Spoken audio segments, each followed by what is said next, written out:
Guys, this is your boy Brian, and I just got this in the mail. I was about to start opening it, and then I realized maybe this is something I should put on my YouTube channel. So if you guys don't know, this is the crypto credit card right here, and I actually ordered this like 6 months ago. So here are my beautiful hands, and we are going to actually unbox this thing.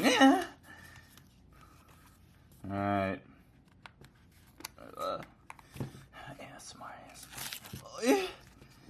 Alright, so right here they have this little flab.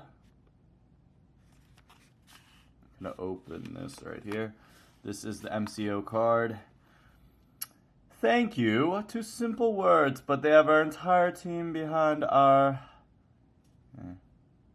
Alright, so this is the card that comes in there. Thank you. And right here we have the MCO card. So I think I pull this guy down. Wow! Ho! Samgyeopsal! This is pretty neat. Okay, alright. Not bad at all. This is pretty freaking neat. Whoa, whoa, whoa, whoa, whoa, whoa, whoa, whoa, whoa! Oh, no. Alright, let's take this out the shell. Is this metal? It looks metal. I don't know if it is metal. That is a shiny card. Okay. Whoopsie, not supposed to show that part. Alright, accidentally just showed my card number. Well, this is the card, you guys. I'm going to put this in focus. My camera doesn't understand what this is, but this is the crypto card right here. It is not metal. It actually flexes quite a bit. If you guys want to have a blue card as a reference, this is the Chase Sapphire Preferred. Much more durable than what we have here. They kind of sound the same, but there's... Wow, they're actually like the very same material. Okay, it's not like complete plastic. There is a little bit of heaviness to it, but for the most part, it ain't nothing too crazy. I think it's a cool looking card though. So here's a little unboxing video. I'm gonna put this right back in here. I'll make a little video. Okay, and that was the card. I hope you guys enjoyed that. Ever wondered if you could turn your crypto asset into straight cash that you can use in real life? Yeah. Well, now you can. So I just received something called the MCO Visa debit card in the mail today. In this video, I'm going to be covering this card, whether or not this card is worth it to you, everything you guys need to know about it, and I'll share with you guys whether or not you guys should actually get this card or not. Boom! For anyone that's new, my name is Brian, and normally I talk about credit cards, personal finance, and entrepreneurship on this channel. If it's the first time you're joining me, make sure you guys consider subscribing. I'm a cool little Korean boy, trying to make a name for myself. This is a little bit confusing. It's not your ordinary debit card. It's not your ordinary credit card. There are a little bit of stuff that you need to know about this card before you consider applying. One of the things you guys need to know is that cryptocurrency is on the up. Futures now, old man. And we must adjust to the way things are going. The most popular platforms that people actually used in the past was Coinbase and Binance. That's a platform basically where you can buy and trade crypto. Now, there's a couple things I really like about this card to start off. First of all, they give you actually 3%, 2%, 1% back depending on which card you get. There are 5 versions of this card. There's like a ruby steel, there's this free blue one, and there's a black version of this card. There are so many different types of versions of this card. In my hand right now, I have the most basic free one. I haven't bought any MCO, and that kind of goes into my point. Now, this is how the whole process works. There are different tiers of this cards, and if you guys want to get the highest tier card, which is like their black version of the card, you need to invest a crap ton of MCO. You need to hold it and lock it in. So MCO is just a token or an abbreviation for other cryptocurrencies. So think about like Bitcoin and Ethereum. They all have like their own symbol. The US dollar is USD. MCO is just short for Monaco. Okay, so there's 5 versions of this card, and if you want to get the red version of this card, it says you need to hold 50 MCO. You guys need to hold 50 MCO, and you guys need to lock it in for a certain amount of time to be able to get that card. MCO is about $7 right now at the time of this recording. It's about August 2019. So, this is definitely a smart business plan plan to just have more people get into crypto by utilizing a lock-in system so people actually invest their money with it. The more people that lock in their money, the more the value is going to raise for that cryptocurrency. I'm not going to say it's impossible to get the black card, but they're requiring that you hold 50,000 MCOs to actually get that card. Bought MCO when it was like a penny, then yeah, that makes a lot of sense, but they're at $7 right now. So let's do the math. Yeah, you need to invest about 350,000 and lock it in for a certain amount of time to be able to get the black version of the card.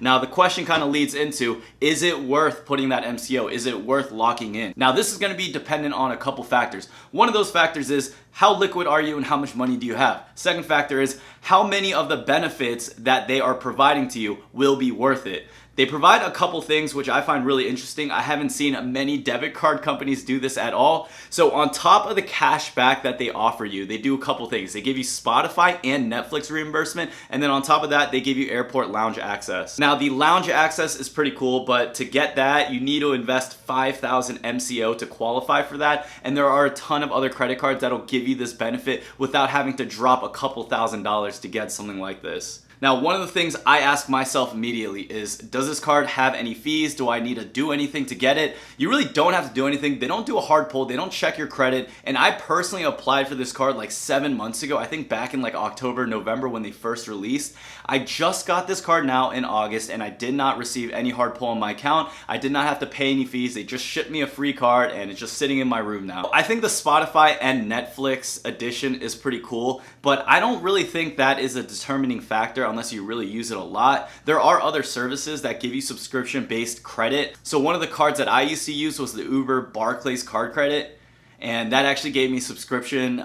It wasn't that much. It wasn't as much as this one because they're going to reimburse you every month for those subscription categories, but it's still out there, and that card has no annual fee either. If you guys want to get the Spotify or the Netflix reimbursement, you have to put in 500 MCO, and right now at the market value, that's $3,500. So that's definitely a lot of money, and I don't know if it's worth it to save like what, 15, 20 bucks a month for that. Okay guys, the next question you might all have is this worth it? Is the MCO Visa debit card, is it worth it to me? Now, I found an excellent post on Reddit, and that's where I get a lot of my information from. I love hearing from different perspectives and hearing from other people that have more experience than me. I'll be honest with you guys, I'm no crypto expert, you guys. I'm more focused on my niche, credit cards and e-commerce and marketing. Crypto is a little bit more foreign to me. I did trade back in the day, but it's not something I would call myself an expert in.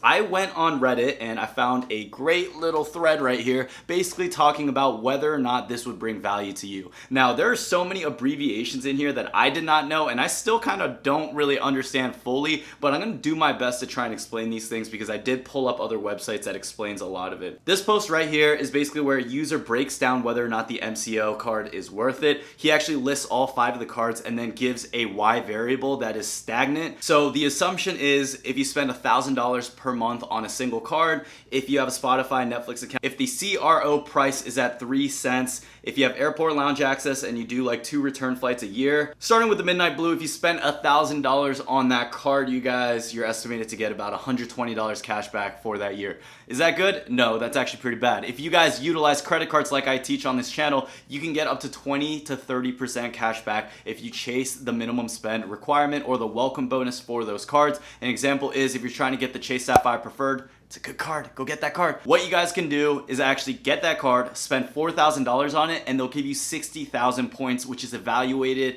at about $750 to $1,200 depending on the redemption you get. Now, if you spend $4,000 and you get $1,200 back, if you do the math, you can figure out you're getting a pretty good redemption. You do that multiple times throughout the year, and you realize you can get a lot of money back just from using credit cards. $120 cash back for the entire year, that's pretty bad. So that's not that good. Right under Midnight Blue, we have Ruby Steel. Ruby Steel is actually a 50 MCO stake. Like I mentioned in the beginning of the video, that means you have to buy 1 MCO, which is worth about $7 right now, and that's about 7 times 50, and that's about $350 right here. So if you do that, he talks about how you can actually get $10 back if you have Spotify as well. So you get $120 cash back per year. You get $240 cash back because this card gives you 2% cash back. And then it says CRO airdrop at $5.27 for 50 units is about 263 CROs per month. And in a year, that's evaluated at about $94.86. I know a majority of you guys are like, yo, what the heck did that just mean? Because I said the same exact thing. I had no idea what a CRO airdrop was, so I did a little bit of research and I found it right here. Here's what I understand. I think an MCO turns into a CRO, and if you have a certain amount of MCO, it translates over to a CRO, and then they airdrop it to you from the sky. I'm not even gonna act like I know what that is, you guys. If I have any crypto experts in the comment section of my videos, please help the community out with that one. I don't fully understand airdrop. I did look it up, and if you guys want, I'll have this article linked below if you guys want to do more research on it. So if we go down a little bit more, we can see that the Jade Green can give back a value of $1,700 per year. A majority of this value, you guys, is actually coming from that CRO airdrop. My assumption for this is they're estimating the CRO, which is like a token just like MCO, and they just transfer that and you get the sum of what that estimated value is worth towards the end of the year. I don't know how they're calculating, I don't know how they're estimating what the rise is, but that's what I think. And I know, oh Brian, you should know what you're talking about. You're a credit card influencer with 12,000 subscribers. If you don't know what you're talking about, people are gonna upset for you. I don't know what I'm talking about, you guys, sometimes, okay? I'll be honest. Anyways, Icy White, you can get about $10,000 back per year. $9,486 of that is going to come from the airdrop. It's a lot of money. And then if you have the black card or the Obsidian Black and you have 50,000 MCO stake in there, the CRO airdrop would reward you 5.27 times that amount, which is 263,500 CRO, which equals 3,162,000 CRO per year, and that's evaluated at 94,860. Locked in for 12 months. Now, because of that, they're estimating you get $96,000 back per year if you have that card. That's a lot of math, you guys. You know, with that being said, this card is not meant for the general public.